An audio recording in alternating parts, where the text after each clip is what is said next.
Welcome to topper classes 9.0। आज हम लोग फिज़िक्स चैप्टर 1 जिसका नाम है प्रकाश का परावर्तन, उसका लघु उत्तरीय प्रश्न करने जा रहे हैं। तो हमारे साथ वीडियो के अंत तक बने रहें। अगर चैनल पर नए हैं तो चैनल को सब्सक्राइब करें और वीडियो पसंद आए तो वीडियो को लाइक करें और साथ ही साथ इसको अपने दोस्तों के साथ शेयर भी करें। तो चलिए समय बर्बाद न करते हुए वीडियो को शुरू करते हैं। तो इस वीडियो में हम लोग जो लघु उत्तरीय प्रश्न है वो करने जा रहे हैं। तो लघु उत्तरीय का पहला प्रश्न देखते हैं। तो पहला प्रश्न देखिए क्या कहता है कि अपसारी समांतर और अभिसारी किरण पुंज से आप क्या समझते हैं। यानी अभिसारी किरण पुंज, समांतर किरण पुंज और अभिसारी किरण पुंज से आप क्या समझते हैं उसको लिखना है। तो देखिए इसका उत्तर किस प्रकार लिखेंगे। इसका उत्तर लिखेंगे, पहला तो लिखेंगे अपसारी किरण पुंज। तो अपसारी किरण पुंज कैसे लिखेंगे, तो लिखेंगे कि जब प्रकाश की किरणें एक बिंदु स्रोत से निकलकर फैलती चली जाती है तो उसे अपसारी किरण पुंज कहते हैं। यानी कह रहा है कि जब प्रकाश की किरण एक बिंदु स्रोत से निकलकर फैल रहा है तो उसको अपसारी किरण पुंज कहते हैं। देखिए इसको समझिए। मान लीजिए ये प्रकाश का क्या है, किरण है, ठीक है। ये क्या है, प्रकाश का एक किरण है, बिंदु, ठीक है। तो प्रकाश की किरणें बिंदु स्रोत, मान लीजिए बिंदु स्रोत है तो इससे प्रकाश की किरणें ऐसे निकल के फैल रही है, निकल करके क्या हो रही है, प्रकाश की किरणें फैलते चली जा रही है। तो इसको हम लोग बोलते हैं अपसारी किरण पुंज। क्या बोलते हैं, अपसारी किरण पुंज। यानी प्रकाश की किरणें क्या होगी, एक बिंदु से, ठीक है, यानी एक बिंदु, ये एक बिंदु के द्वारा प्रकाश की किरणें फैलती है, इसी को हम लोग क्या बोलते हैं, अपसारी किरण पुंज कहते हैं। तो ये समझ गए। अब दूसरा है समांतर किरण पुंज। तो समांतर किरण पुंज लिखेंगे कि ऐसे किरण पुंज जिसमें प्रकाश की किरणें एक दूसरे के समांतर होती है उसे समांतर किरण पुंज कहते हैं। यानी इसमें क्या होता है कि प्रकाश की जो किरण होती है, जैसे ये प्रकाश की किरण है तो ये प्रकाश की किरणें एक दूसरे के समांतर होती है। तो वही चीज़ लिखें कि ऐसे किरण पुंज जिसमें प्रकाश की किरणें क्या हो, एक दूसरे के समांतर हो तो समांतर किरण पुंज कहेंगे, ठीक है। अब इसमें है एक था अभिसारी किरण पुंज। अभिसारी किरण पुंज किसे कहते हैं, तो अभिसारी किरण पुंज में लिखेंगे ऐसे किरण पुंज जिसमें प्रकाश की किरणें एक बिंदु पर मिलती हुई प्रतीत होती है उसे अभिसारी किरण पुंज कहते हैं। यानी इसमें क्या होगा कि इसमें जो प्रकाश की किरण होगी, प्रकाश की जो किरण होगी वो एक बिंदु पर मिलती हुई प्रतीत होगी। यानी मान लीजिए इधर से प्रकाश की किरण आ रही है, इधर से प्रकाश की किरण आ रही है, इधर से प्रकाश की किरण, और सब एक बिंदु पर मिल रही है, सब एक बिंदु पर क्या हो रही है, मिल रही है। इसी को हम लोग बोलेंगे अभिसारी किरण पुंज। यानी ऐसे किरण पुंज जिसमें प्रकाश की किरण एक बिंदु पर मिलता हुआ प्रतीत हो रहा है, ठीक है, यानी मिल रहा है, उसी को बोलते हैं अभिसारी किरण पुंज, ठीक। अगर दूर जाएगा तो अपसारी किरण पुंज, और समांतर जाएगा तो समांतर किरण पुंज, ठीक है। अब 2 नंबर प्रश्न देखिए। 2 नंबर प्रश्न कहता है कि पारदर्शी, पारभासी तथा अपारदर्शी पदार्थों में अंतर स्पष्ट करें। यानी पारदर्शी पदार्थ क्या है, पारभासी पदार्थ क्या है और अपारदर्शी पदार्थ क्या है, उसके अंतर को लिखना है। तो देखिए किस प्रकार लिखेंगे, तो इसका आंसर कुछ इस प्रकार लिखेंगे। तो पारदर्शी पदार्थ में लिखेंगे, पारदर्शी पदार्थ में लिखेंगे कि वे पदार्थ जिनसे होकर प्रकाश आसानी से पार कर जाते हैं उसे पारदर्शी पदार्थ कहते हैं। देखिए पारदर्शी यानी जिसके पार प्रकाश जा सके, वैसा पदार्थ जिसके पार प्रकाश जा सके उसी को हम लोग पारदर्शी पदार्थ कहते हैं, ठीक है। जिसे में कांच, कांच के आर पार प्रकाश चल जाता है तो कांच हो गया, उसके बाद हवा, पानी आदि, ठीक है। ये सब क्या पारदर्शी पदार्थ है, यानी इसके पार जो प्रकाश का जो किरण है वो आसानी से पार कर सकता है, तो ये पारदर्शी पदार्थ हो गए। उसके बाद देखते हैं पारभासी पदार्थ। पारभासी पदार्थ क्या होता है, तो इसका आंसर लिखेंगे कि वे पदार्थ जिनसे होकर प्रकाश आंशिक रूप से पार कर पाते हैं उसे पारभासी पदार्थ कहते हैं। अब देखिए यहाँ पर एक वर्ड है आंशिक, ठीक है, आंशिक रूप से, यानी कह रहा है कि वे पदार्थ माने वैसा पदार्थ जिनसे प्रकाश की कारक, प्रकाश की जो किरण है वो आंशिक रूप से, आंशिक रूप से यानी बहुत कम मात्रा में, अंशतः, ठीक है, यानी बहुत कम मात्रा में, आंशिक रूप का अर्थ क्या हुआ, बहुत कम मात्रा में पार कर पाते हैं उसे पारभासी पदार्थ कहते हैं। इसके एग्जाम्पल में क्या लिखेंगे, इसके एग्जाम्पल में लिखेंगे घिसा हुआ कांच, ठीक है, तेल लगा हुआ कागज और आँख की पलक आदि। अब है अपारदर्शी पदार्थ किसे कहेंगे, तो इसमें लिखेंगे कि वे पदार्थ जो अपने से होकर प्रकाश को जाने नहीं देते हैं उसे पारदर्शी पदार्थ कहते हैं। यानी देखिए अपारदर्शी में क्या होगा कि अपने से होकर प्रकाश को जाने नहीं देगा।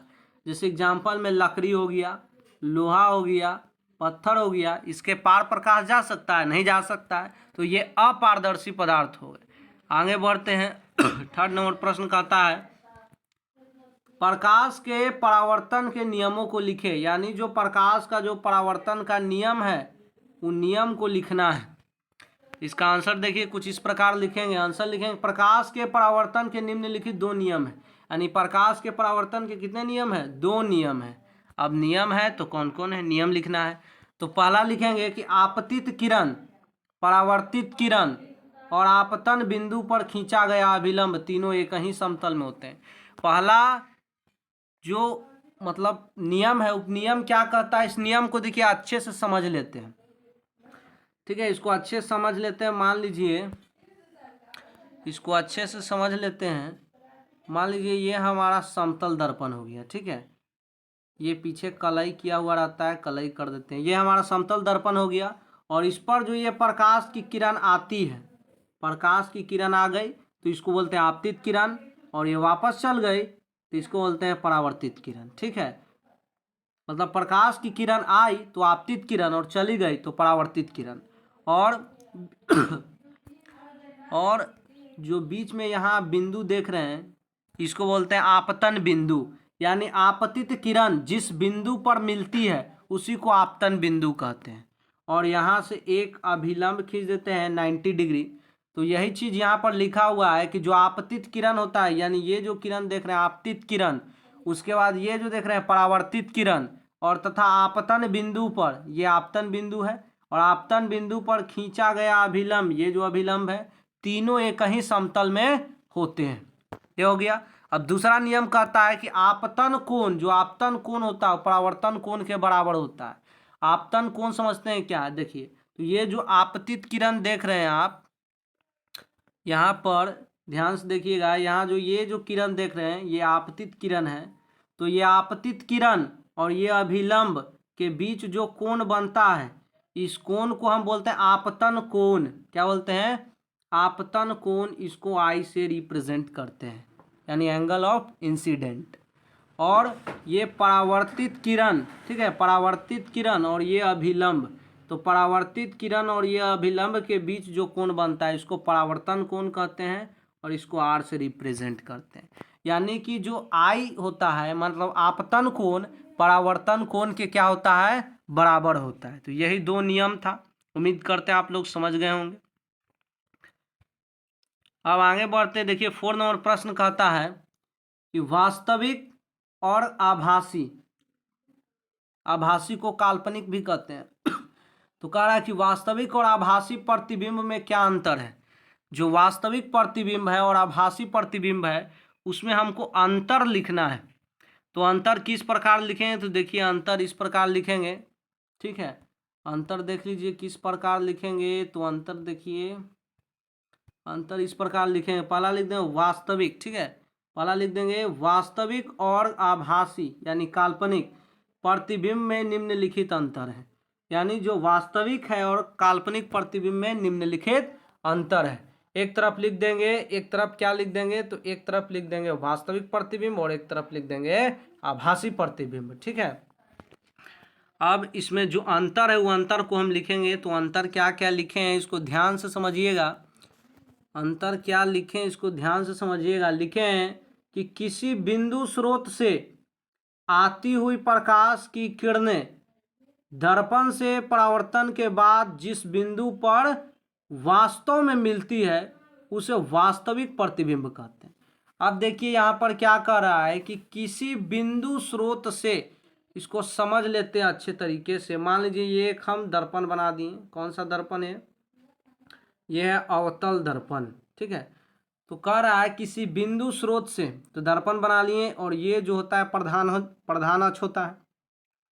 अब किसी बिंदु स्रोत से मान लीजिए यहाँ पर एक वस्तु है, ठीक है, तो किसी बिंदु स्रोत से प्रकाश की किरणें आएगी, यानी यहाँ से प्रकाश की किरणें दर्पण पर आएगी, ठीक, और दर्पण से परावर्तन होगा। दर्पण यहाँ पर गया तो यहाँ से परावर्तन होगा ना, तो दर्पण से परावर्तन के बाद जिस बिंदु पर वास्तव में मिलती है, यानी वास्तव में मिलेगा, हम उसको नहीं मिलाएंगे, वास्तव में मिलेगा, तो उसको हम वास्तविक प्रतिबिंब बोलेंगे। क्या बोलेंगे? वास्तविक प्रतिबिंब। अगर हम इसको मिलाते हैं, जैसे मान लीजिए कि यहाँ ऐसे पीछे ले जाके डॉटेड लाइन और यहाँ ऐसे करके मिला देते, तो हम यहाँ मिलाए ना, तो ये हमारा हो गया काल्पनिक प्रतिबिंब, ठीक है। तो काल्पनिक या आभासी प्रतिबिंब कहते हैं। तो इसमें लिए किसी बिंदु स्रोत से आती हुई प्रकाश की किरणें दर्पण से परावर्तन के बाद जिस बिंदु पर मिलती हुई प्रतीत होती है उसे आभासी प्रतिबिंब कहते हैं। यानी इसमें क्या है? मिलती हुई प्रतीत होगा, यानी कि किसी बिंदु स्रोत से प्रकाश की किरण आएगी, ठीक है, और वास्तव में नहीं मिलेगी, दर्पण से परावर्तन होगा लेकिन वास्तव में नहीं मिलेगा, मिलती हुई प्रतीत होती है, उसी को हम लोग बोलते हैं आभासी प्रतिबिंब या काल्पनिक प्रतिबिंब कहते हैं। अब सेकंड जो अंतर है, सेकंड अंतर क्या है? सेकंड अंतर है कि वास्तविक प्रतिबिंब पर्दे पर प्राप्त किया जा सकता है। जो वास्तविक प्रतिबिंब होता है उसको हम लोग पर्दे पर प्राप्त कर सकते हैं। जो वास्तविक प्रतिबिंब है उसको हम पर्दा पर प्राप्त कर सकते हैं, लेकिन आभासी प्रतिबिंब पर्दे पर प्राप्त नहीं किया जा सकता। लेकिन आभासी को, यानी जो रियल में बना ही नहीं है, उसको हम पर्दा प्राप्त कर सकते हैं? नहीं प्राप्त कर सकते। अब जो तीसरा अंतर है, तीसरा अंतर कहता है वास्तविक प्रतिबिंब। तीसरा अंतर क्या कहता है? तीसरा अंतर कहता है कि वास्तविक प्रतिबिंब वस्तु की अपेक्षा हमेशा उल्टा होता है। यानी देखिए, जब भी वास्तविक प्रतिबिंब बनेगा वस्तु से उल्टा बनेगा, ठीक है। वास्तविक प्रतिबिंब जब भी बनता है वस्तु से क्या बनता है? उल्टा बनता है। और आभासी प्रतिबिंब जो होता है वस्तु की अपेक्षा, यानी वस्तु की तुलना में हमेशा सीधा बनता है, ठीक है। अब 5 नंबर प्रश्न की ओर बढ़ते हैं। 5 नंबर प्रश्न देखिएगा, कहता है कि समतल दर्पण द्वारा बने प्रतिबिंब के किन्हीं 3 विशेषताओं का उल्लेख करें। यानी जो समतल दर्पण होता है तो उसमें जो प्रतिबिंब बनता है समतल दर्पण में, तो उसके 3 विशेषता को हमको लिखना है, ठीक है। मतलब समतल दर्पण में जो प्रतिबिंब बनता है उसकी विशेषताएं क्या होती है, उसमें से 3 विशेषता को हमको क्या करना है? लिखना है। तो देखिए हम किस प्रकार लिखेंगे। तो लिखेंगे कि समतल दर्पण द्वारा बने प्रतिबिंब की 3 विशेषताएं निम्नलिखित हैं। यानी जो समतल दर्पण है तो उसमें जो प्रतिबिंब बना उसका विशेषता निम्नलिखित है। विशेषता है क्या? पहला है प्रतिबिंब दर्पण के पीछे बनता है। पहला विशेषता दम यही है।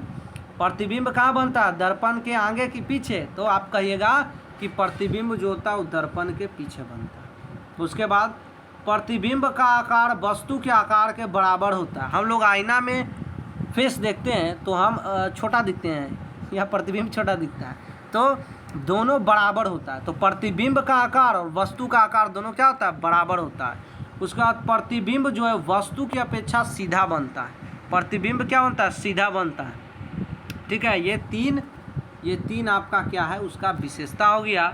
आगे बढ़ते हैं 6 नंबर प्रश्न की ओर। 6 नंबर प्रश्न कहता है अवतल तथा उत्तल दर्पण में अंतर स्पष्ट कीजिए। यानी जो अवतल दर्पण होता है और उत्तल दर्पण होता है उसमें क्या अंतर है, उस अंतर को हमको लिखना है यहाँ पर। देखिए किस प्रकार लिखेंगे। तो लिखेंगे पहले कि अवतल तथा उत्तल दर्पण में निम्नलिखित अंतर है। जो अवतल दर्पण उत्तल दर्पण उसमें अंतर क्या है? तो देखेंगे, एक तरफ लिखेंगे अवतल दर्पण, एक तरफ लिखेंगे उत्तल दर्पण। अब लिखेंगे अवतल दर्पण में कि इसकी परावर्तक सतह धंसी होती है। परावर्तक सतह क्या होता है? धंसा होता है। और इसका देखिए ऊ फोर उत्तल और ऊ फोर उभरा है ना, तो इसकी परावर्तक सतह क्या होती है? उभरी होती है। ऊ फोर उत्तल, ऊ फोर उभरा, तो एगो के उभरा तो एगो धंस है ना। तो उत्तल दर्पण का जो परावर्तक सतह होता है उभरा होता है, ठीक है। फिर उसके बाद बोलता है, फिर उसके बाद अंतर देखिएगा क्या है अवतल दर्पण में कि इसकी परावर्तक सतह को रजतित की जाती है। यानी इसका जो परावर्तक सतह होता है अवतल दर्पण का, ठीक है, इसकी जो है बाहरी सतह, अवतल दर्पण का जो बाहरी सतह है उसको राजतीत किया जाता है। इसमें क्या हो जाएगा, इसकी भीतरी सतह को राजतीत की जाती है। ठीक है। अब तीसरा अंतर क्या कहता है कि इसमें वास्तविक तथा काल्पनिक दोनों प्रतिबिंब बनते हैं। यानी जो अवतल दर्पण होता है उसमें वास्तविक और काल्पनिक दोनों प्रतिबिंब बनता है, लेकिन जो उत्तल दर्पण होता है इसमें केवल काल्पनिक प्रतिबिंब बनते हैं। ठीक है, मतलब आभासी प्रतिबिंब बनते हैं। फिर चौथा अंतर लिखेंगे अवतल दर्पण में, इसकी फोकस दूरी ऋणात्मक होती है। अवतल दर्पण जो होता है उसकी फोकस दूरी क्या होती है, ऋणात्मक, और उत्तल दर्पण जो होता है इसकी फोकस दूरी धनात्मक होती है। समझ रहे हैं। अब पांचवा अंतर, लास्ट अंतर क्या है, इसे अभिसारी दर्पण भी कहते हैं। यानी जो अवतल दर्पण है उसको अभिसारी दर्पण कहते हैं। क्यों कहते हैं अभिसारी दर्पण, क्योंकि यह प्रकाश को एक जगह क्या करता है, मिलता है। यानी अवतल दर्पण पर जब प्रकाश की किरण पड़ता है, जैसे ये हमारा अवतल दर्पण है, ठीक है, तो ये अवतल दर्पण है, तो इस पर जब प्रकाश का किरण पड़ेगा तो वो एक बिंदु पर क्या होता है, जाके मिलता है, एक बिंदु पर जाके मिलता है, फैलता नहीं है, मिलता है। इसी कारण इसको अभिसारी दर्पण कहते हैं। और इसको जो है इसमें जो है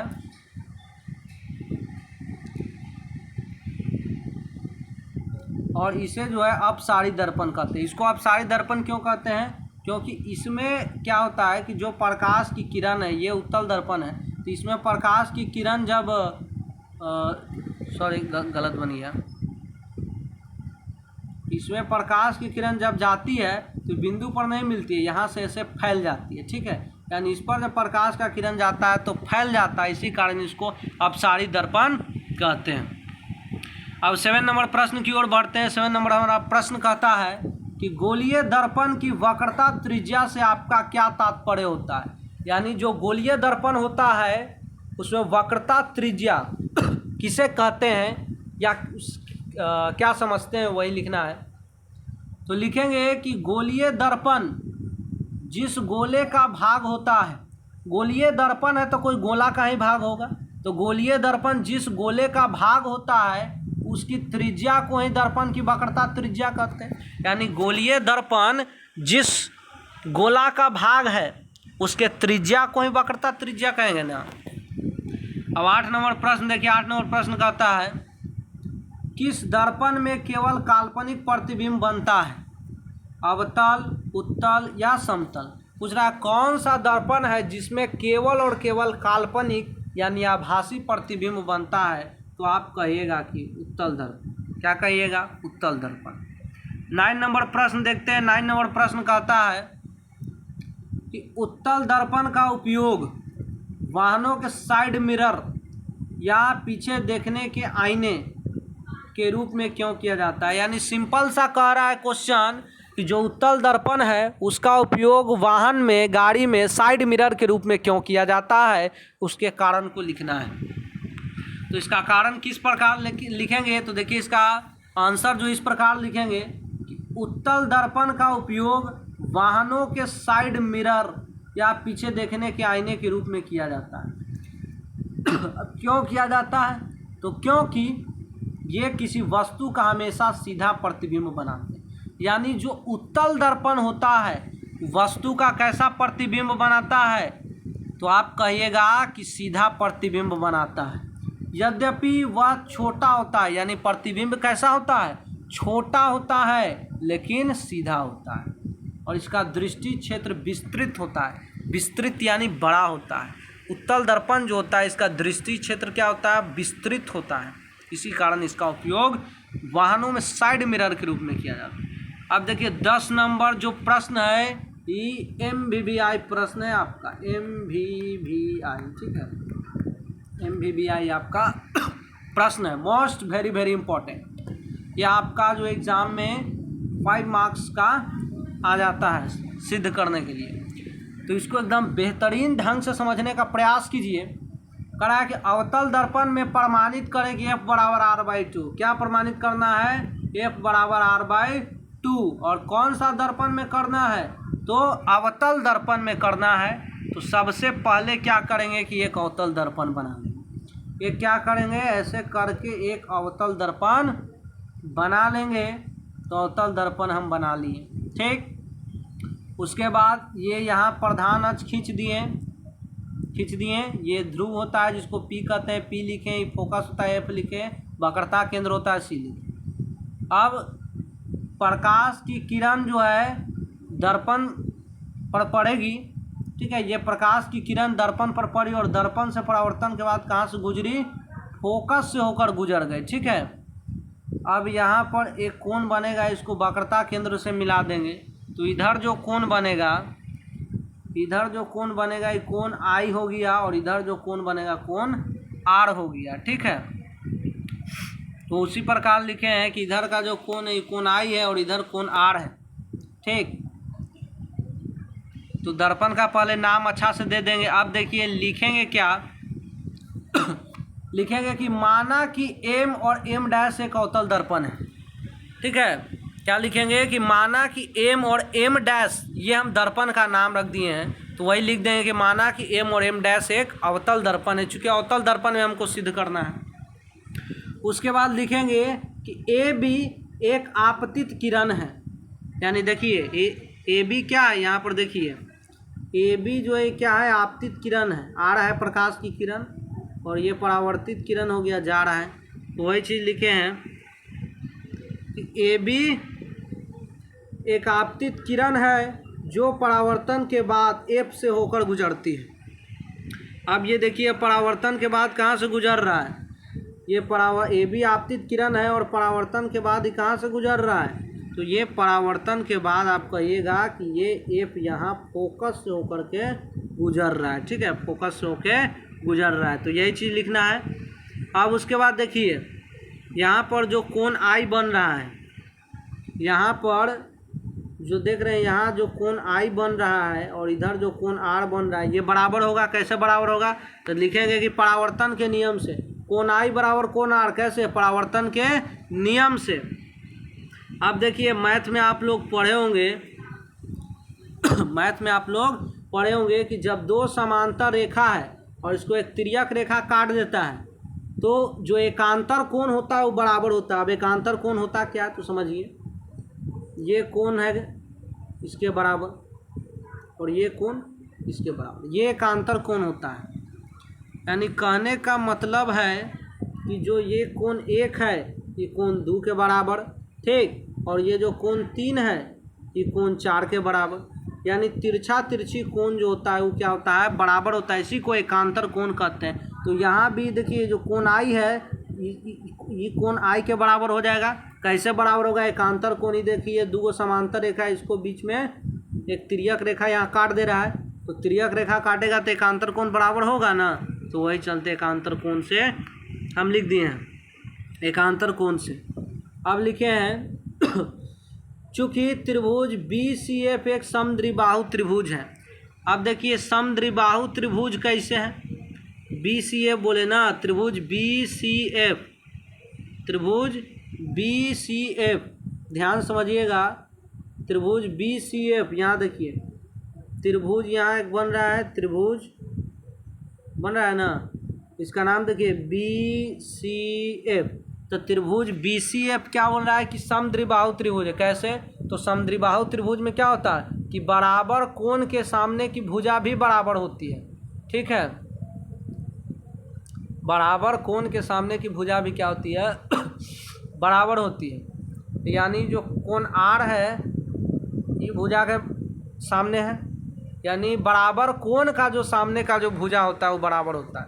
इसको देखिए हम इधर बनाते हैं, बराबर कोण के जो सामने की जो भुजा होती है वो क्या होती है? बराबर होती है। ठीक है, इसको नाम देते हैं B, C और F। ठीक है तो यहाँ जो कोण है और यहाँ जो कोण है दोनों आपस में बराबर है। क्योंकि देखिए कोण I जो है कोण R के बराबर है, कोण I कोण R के बराबर है, और ये वाला कोण I ये वाला कोण I के बराबर है। यानी ये दोनों जब आपस में बराबर तो इसके बराबर नहीं हो सकता है? हो सकता है ना। तो कोण I बराबर कोण R, तो ये जो कोण R है यहाँ पर कोण R है, इसके सामने का भुजा E है, यानी भुजा बराबर। ठीक, और ये जो कोण यहाँ पर देख रहे हैं इसके सामने की भुजा ये है बी एफ, यानी ये दोनों आपस में क्या हो जाएगा, सी एफ बराबर बी एफ। तो वही चीज़ हम लिख दिए हैं, वही चीज़ हम लिख दिए हैं कि सी एफ बराबर बी एफ। ठीक है, अब आगे बढ़ते हैं, आगे क्या लिखेंगे कि जब बिंदु बी पी के नज़दीक हो, यानी बिंदु बी पी के नज़दीक हो। अब देखिए इसमें क्या है कि जब बिंदु बी जो है, यानी ये जो बिंदु देख रहे हैं, ये बिंदु अगर पी के नज़दीक इसको हम ले आए, ठीक है, यानी जो बिंदु यहाँ है इसको यहाँ लाएं, यहाँ लाएं, यहाँ लाएं, एक समय लाएंगे, दोनों बराबर हो जाएगा।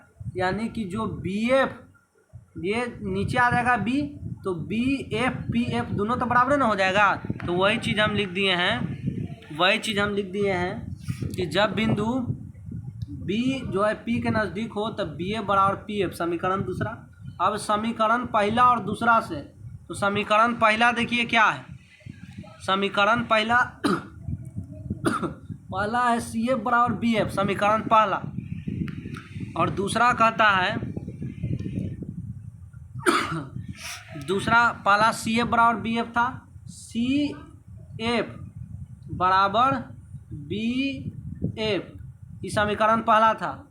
और दूसरा समीकरण है कि बी एफ बराबर पी एफ, तो ये बी एफ से बी एफ कट जाएगा तो क्या बच जाएगा, यानी पी एफ बराबर सी एफ। तो वही चीज़ यहाँ पर हम लिख दिए हैं कि सी एफ बराबर पी एफ। तीसरा, अब लिखेंगे परावर्तन के नियम से, परावर्तन के नियम से हम लिख दिए हैं कि सी पी, क्या लिखे हैं, सी पी, ठीक है, जो सी पी है वो सी एफ और पी एफ के बराबर है। अब सी पी क्या है यहाँ पर देख लीजिए, एक बार समझ लीजिए, अच्छे समझना है। जो ये सी पी देख रहे हैं आप, जो यहाँ पर, एक मिनट, जो यहाँ पर आप सी पी देख रहे हैं, ये सी और पी, तो ये जो सी पी है, तो सी पी को हम नहीं लिख सकते हैं कि सी पी बराबर हम क्या लिख सकते हैं, ये सी एफ, सी और एफ, अब फिर यहाँ पी है और एफ है, प्लस में लिख सकते हैं पी एफ, यानी सी पी को हम क्या लिख सकते हैं, सी पी बराबर C F plus P F लिख सकते हैं कि नहीं। तो वही चीज़ हम यहाँ पर लिख दिए हैं कि सी पी बराबर क्या लिखे हैं, सी एफ बराबर पी एफ, सी पी बराबर सी एफ बराबर पी एफ लिख दिए हैं। अब देखिए सी पी का सी पी लिखा गया। अब उसके बाद जो यहाँ पर सी एफ है, इसके जगह हम पी एफ लिखे। अब पी एफ क्यों लिखे हैं, तो यहाँ पर देखिए समीकरण तीसरा से लिख दिए, समीकरण तीसरा से सी एफ किसके बराबर, पी एफ के बराबर, तो सी एफ के जगह पर पी एफ लिख दिए, और ये वाला पी एफ, ये वाला पी एफ। अब पी एफ 2 पी एफ, ठीक है, और सी पी क्या है, सी पी क्या है, तो देखिए यहाँ पर सी पी जो है, सी से लेकर पी तक का जो दूरी है क्या है, वक्रता त्रिज्या, इसको आर से डिनोट करते हैं, और पी एफ जो है, पी और एफ ये क्या है, फोकस दूरी है, पी एफ क्या है, फोकस दूरी है।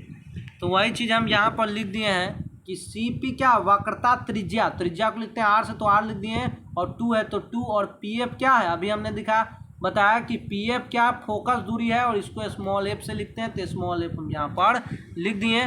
तो इसको हम नहीं लिख सकते हैं कि इसको हम क्या लिख सकते हैं, तो इसको हम लिख सकते हैं कि r/2 = f, तो वही चीज़ लिख दिए कि f बराबर r/2, ठीक है। तो ये हमारा क्या हो गया, इस प्रकार से ये प्रमाणित हो गया, ठीक है, प्रमाणित हो गया। अब बढ़ते हैं 11 नंबर प्रश्न की ओर।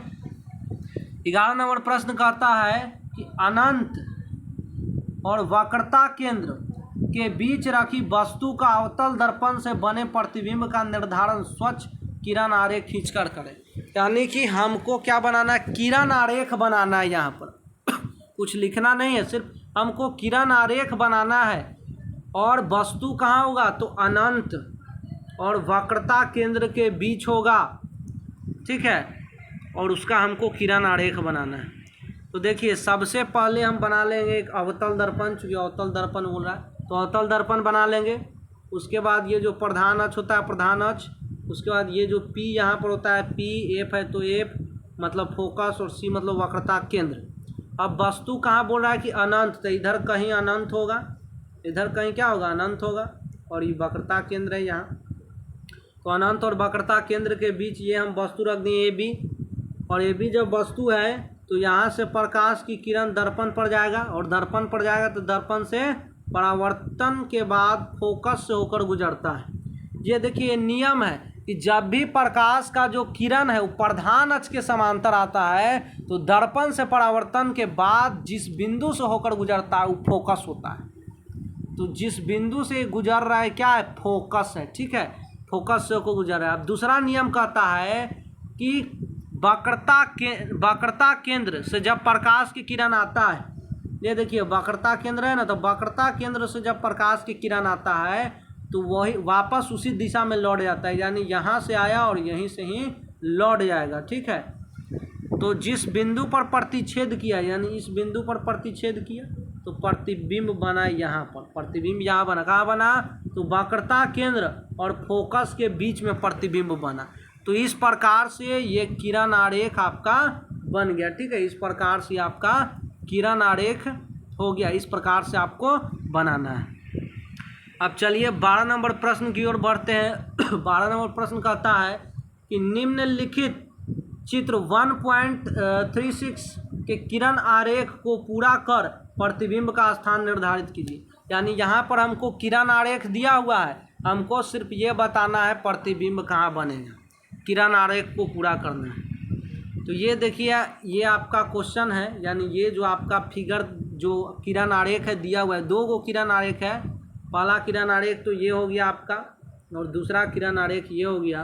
तो ये जो 2 किरण आरेख है इसको हमको पूरा करना है। तो देखिए इसको हम पूरा किए, सबसे पहले जो है, सबसे पहले ये पहला वाला जो है इसको हम पूरा किए हैं। तो इसको देखिए पहला वाला को पूरा किए हैं। सबसे पहले जो जैसे मतलब था, ये दर्पण था, कौन सा दर्पण था, ये अवतल दर्पण था, और ये जो प्रधान अक्ष था तो प्रधान अक्ष ही बनाए हैं। उसके बाद नाम जो था पी एफ और ये सी था। अब जो है हमारा जो वस्तु था वो कहाँ था, वक्रता केंद्र और फोकस के बीच था, तो फोकस के बीच है। अब यहाँ से जब प्रकाश की किरण दर्पण पर जाएगा तो परावर्तन के बाद कहाँ से गुजरता है, तो फोकस हो के इसको हम गुजार दिए, ठीक है। अब एक प्रकाश की किरण जाता है वक्रता केंद्र से, तो वक्रता केंद्र से, यहाँ देखिए वक्रता केंद्र है, वक्रता केंद्र से जब प्रकाश का किरण जाता है तो यही रास्ता पर वापस लौट आता है। तो जिस बिंदु पर प्रतिच्छेद किया, यानी इस बिंदु पर प्रतिच्छेद किया तो प्रतिबिंब यहीं बनेगा। प्रतिबिंब का नाम दे दिए ए डैश और बी डैश, ठीक है। तो इस प्रकार से प्रतिबिंब का निर्धारण हो गया। तो प्रतिबिंब कहाँ बना, ये वक्रता केंद्र है, और इधर कहीं अनंत होगा, ठीक है, इधर कहीं अनंत होगा। तो प्रतिबिंब हमारा वक्रता केंद्र और अनंत के बीच बना, ठीक है। और कैसा बना, उल्टा बना, कैसा बना, उल्टा बना, वास्तविक बना। अब ये सेकंड नंबर है। सेकंड नंबर में क्या था, यहाँ भी एक हमको बनाना है, क्या बनाना है, सेकंड नंबर में भी हमको यहाँ एक अवतल दर्पण बनाना, अवतल दर्पण बना लिए, ठीक है। और उसके बाद ये जो प्रधान अक्ष है तो प्रधान अक्ष, और ये हमारा पी यानी पोल, ये एफ यानी फोकस, सी यानी वक्रता केंद्र। अब वस्तु कहाँ है हमारा, तो वस्तु है वक्रता केंद्र पर।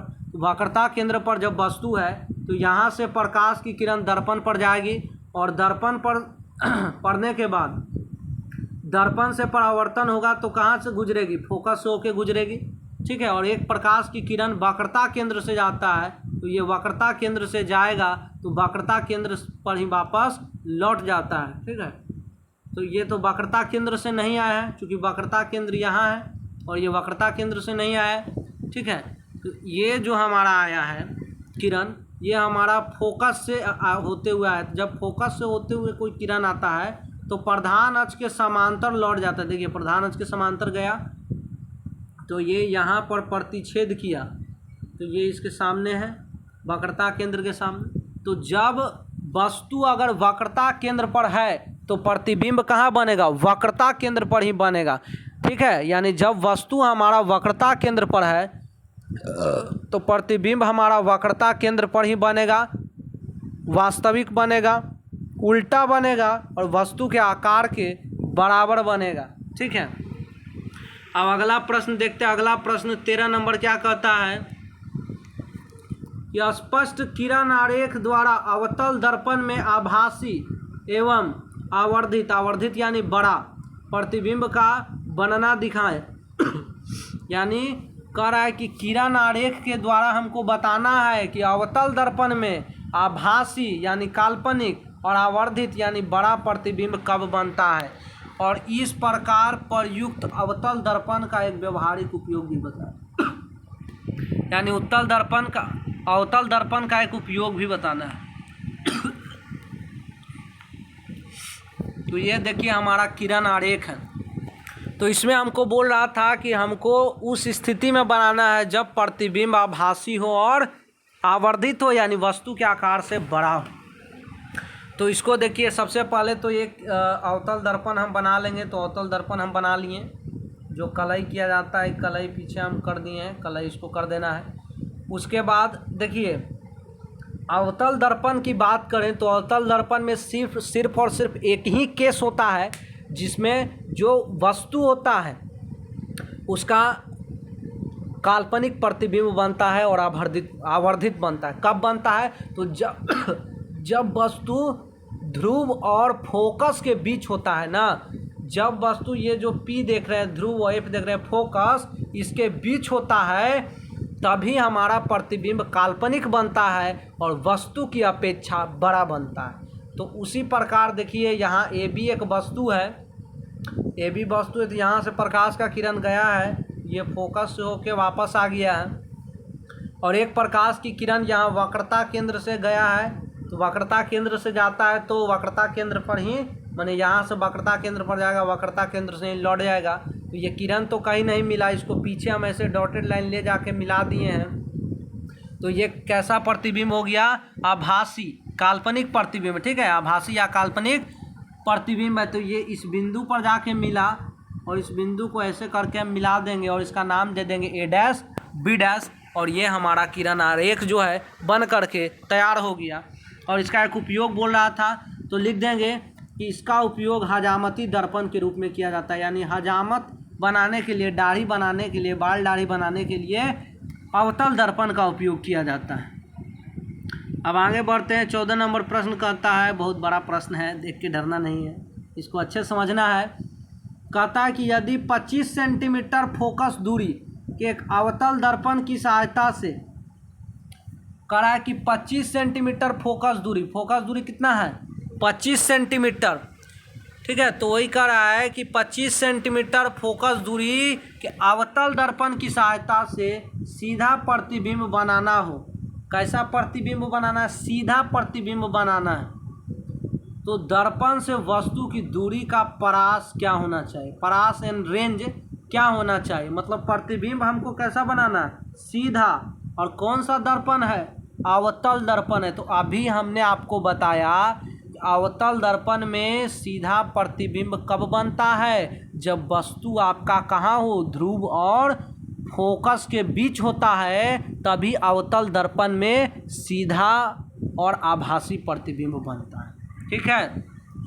और प्रतिबिंब की प्रकृति क्या होगी? यानी प्रतिबिंब बड़ा होगा वस्तु से, छोटा होगा, उल्टा होगा, सीधा होगा, ये प्रकृति क्या होगी? और उसके बाद बोलता है कि प्रतिबिंब वस्तु से बड़ा होगा कि छोटा। इस परिस्थिति में प्रतिबिंब के बनने की क्रिया को दर्शाने के लिए ये क्या कीजिए? किरण आरेख खींचे।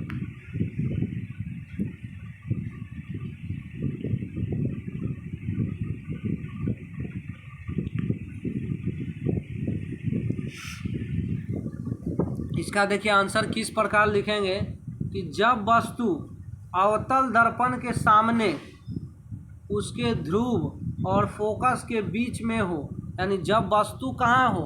अवतल दर्पण के ध्रुव और फोकस के बीच में हो, तो वस्तु का सीधा और आवर्धित आभासी प्रतिबिंब दर्पण के पीछे बनता है। यानी जब वस्तु हमारा कहाँ हो? तो जब वस्तु हमारा ध्रुव और फोकस के बीच हो, ध्रुव और फोकस के बीच हो, तब प्रतिबिंब कैसा बनेगा? सीधा बनेगा, आवर्धित यानी वस्तु से बड़ा बनेगा, आभासी बनेगा, ठीक है। अतः उपर्युक्त परिस्थिति में वस्तु की दूरी दर्पण से कितना होना चाहिए? 0 सेंटीमीटर से 25 सेंटीमीटर के बीच होनी चाहिए। यानी परास पूछ रहा था ना कि वस्तु का परास कितना होना चाहिए, तो 0 सेंटीमीटर से लेके 25 सेंटीमीटर के बीच होनी चाहिए, ठीक है। उसके बाद प्रतिबिंब आभासी यानी काल्पनिक होगा और वह वस्तु से बड़ा होगा। प्रतिबिंब कैसा होगा? काल्पनिक होगा यानी रियल में नहीं बनेगा वो, और वस्तु से क्या होगा? बड़ा होगा। अब 15 नंबर प्रश्न देखिए। 15 नंबर प्रश्न कहता है कि किरण आरेख की सहायता से स्पष्ट करें कि उत्तल दर्पण में किसी वस्तु के प्रतिबिंब की स्थिति तथा प्रकृति क्या होगी। अब देखिए यहाँ पर उत्तल दर्पण में प्रतिबिंब का स्थिति और प्रकृति बताना है। उत्तल दर्पण, तो इसको किस प्रकार बनाएंगे? तो सबसे पहले क्या बनाएंगे? तो सबसे पहले बनाएंगे ये उत्तल दर्पण।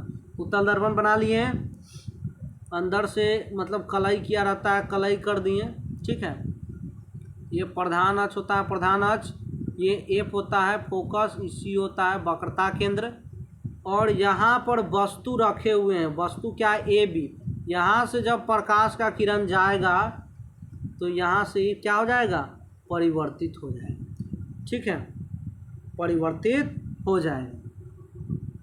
अब एक किरण यहाँ जाएगा वक्रता केंद्र, वक्रता केंद्र से मिलेगा, तो वक्रता केंद्र से मिल गया। अब ये जो किरण परावर्तित हुआ तो ये इधर से आके मिलेगा फोकस पर, तो यहाँ पर जो है एक दूसरे को प्रतिच्छेद किया, इस बिंदु पर एक दूसरे को क्या किया? प्रतिच्छेद किया, तो प्रतिबिंब यहीं बनेगा, प्रतिबिंब यहीं बनेगा, और प्रतिबिंब का नाम है ए डैश बी डैश, और प्रतिबिंब क्या बना? सीधा बना। क्योंकि देखिए यहाँ नाम क्या है? यहाँ नाम क्या है? ए बी है, और यहाँ भी ए और बी सीधा ही ना है, तो प्रतिबिंब सीधा बना, वस्तु से छोटा बना, ठीक है, और क्या बना? आभासी बना। इस प्रकार हम बना लेंगे।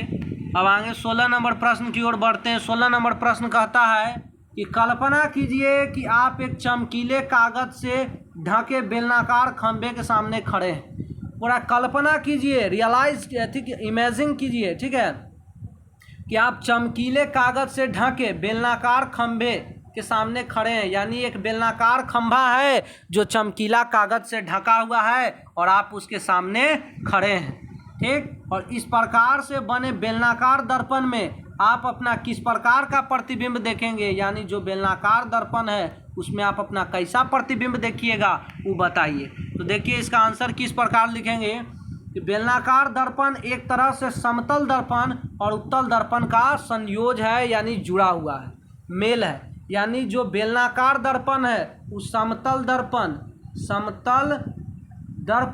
और प्लस उत्तल दर्पण, कौन सा दर्पण? उत्तल दर्पण, ये दोनों का क्या है? मिश्रण है, ठीक है। तो वही चीज़ लिखे हैं कि जो बेलनाकार दर्पण है वो समतल दर्पण और उत्तल दर्पण का संयोजन है, और ऊर्ध्वाधर यह एक समतल दर्पण और क्षैतिज एक उत्तल दर्पण की तरह कार्य करेगा। देखिए ऊर्ध्वाधर और क्षैतिज लिखा हुआ है ना। ऊर्ध्वाधर यानी ऐसे खड़ा, ऊर्ध्वाधर यानी ऐसे खड़ा होता है, ठीक है, और क्षैतिज यानी ऐसे लेटा हुआ। तो कह रहा है कि ऊर्ध्वाधर एक समतल दर्पण, यानी जो बेलनाकार दर्पण है वैसे उठा हुआ भाग में जब अपना चेहरा देखिएगा तो समतल दर्पण की तरह कार्य करेगा, और लेटा हुआ भाग में जब अपना चेहरा देखिएगा तो उत्तल दर्पण की तरह कार्य करेगा। अतः ऐसे दर्पण में व्यक्ति के प्रतिबिंब की लंबाई व्यक्ति के लंबाई के बराबर होगी। यानी कि जो व्यक्ति का प्रतिबिंब का जो लंबाई होगा वो व्यक्ति के लंबाई के बराबर होगा, लंबाई बराबर होगा। क्योंकि ऊर्ध्वाधर क्या है? समतल दर्पण है, और समतल दर्पण में वस्तु के आकार के बराबर प्रतिबिंब बनता है, यानी लंबाई बराबर होगा, व्यक्ति का लंबाई बराबर होगा। परंतु व्यक्ति के शरीर की चौड़ाई से प्रतिबिंब के शरीर की चौड़ाई कम होगी। यानी व्यक्ति के शरीर के चौड़ाई और प्रतिबिंब के शरीर की चौड़ाई क्या होगी? कम होगी। यानी जो प्रतिबिंब है उसके शरीर की चौड़ाई क्या होगी? तो कम होगी। क्या होगी? कम होगी, ठीक है, कम होगी। इसलिए ऐसे दर्पण में व्यक्ति को अपना चेहरा और शरीर पतला दिखाई देगा। यानी इसमें ऐसे दर्पण में, बेलनाकार दर्पण में व्यक्ति को अपना प्रतिबिंब कैसा दिखाई देगा? तो चेहरा और शरीर पतला दिखाई देगा। चेहरा और शरीर क्या है? तो चेहरा और शरीर पतला दिखाई देगा। और 17 नंबर लास्ट प्रश्न कहता है कि निम्नलिखित परिस्थितियों में किस प्रकार के दर्पण का उपयोग किया जाता है, उनका नाम लिखिए। यानी जो परिस्थिति दिया हुआ है उसमें किस दर्पण का उपयोग किया जाता है उसका नाम लिखना है। पहला होता है कार के हेडलाइट, तो कार के हेडलाइट में कौन सा दर्पण होता है, अवतल दर्पण, सबको जानता है। कार का जो हेडलाइट होता है, साइड मिरर की बात नहीं करें, हेडलाइट, हेडलाइट में कौन सा दर्पण होता है, अवतल दर्पण। उसके बाद बोलता है कि वाहनों के साइड मिरर या पीछे देखने का आईना, इसमें कौन सा दर्पण होता है, तो आप कहिएगा कि इसमें उत्तल दर्पण होता है। कौन सा दर्पण, उत्तल दर्पण। उसके बाद सौर भट्ठी में, सौर भट्ठी में यानी सूर्य से आती हुई उष्मा ऊर्जा को विद्युत ऊर्जा में बदलने के लिए जो दर्पण लगा रहता है कौन सा दर्पण होता है, तो वो अवतल दर्पण होता है। ठीक है, कौन सा दर्पण होता है, अवतल दर्पण होता है। इस प्रकार हमारा सभी प्रश्न समाप्त हुआ। अगर वीडियो पसंद आए तो वीडियो को लाइक करें और चैनल पर नए हैं तो चैनल को ज़रूर से सब्सक्राइब कर लें और इस वीडियो को ज़रूर से ज़रूर क्या करें तो शेयर कीजिए और अपने इस भाई के चैनल को सपोर्ट कीजिए। धन्यवाद।